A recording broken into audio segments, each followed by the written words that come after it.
আজকে একটা দুর্দান্ত ফুলকপির একটা রেসিপি করেছি। এটা পুরোপুরি বাটা মশলার তরকারি। এতে শুকনো লঙ্কা, জিরে, ধনে সব কিছু বেটে, আদা রসুন সব একসঙ্গে বেটে এই তরকারিটা খুব টেস্টি হয়। আপনারা একবার বাড়িতে বানিয়ে ট্রাই করবেন। অবশ্যই খেয়ে দেখে আমাকে কমেন্টে জানাবেন। এই যে দেখুন, খুব সুস্বাদু একটা তরকারি। দেখুন, মাছ দিয়ে, রুই মাছ দিয়ে, ফুলকপি, আলু, মটরশুঁটি দিয়ে একটা তরকারি। আর তার সঙ্গে এই যে গরম গরম ধোঁয়া ওঠা ভাত।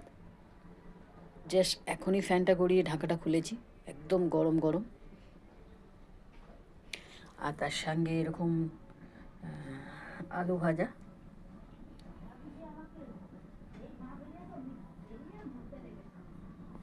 তো এই ভিডিওটা আপনাদের কেমন লাগলো অবশ্যই কমেন্টে জানাবেন। লাইক, শেয়ার, সাবস্ক্রাইব করবেন, সাথে থাকবেন, পাশে থাকবেন বন্ধুরা। টাটা।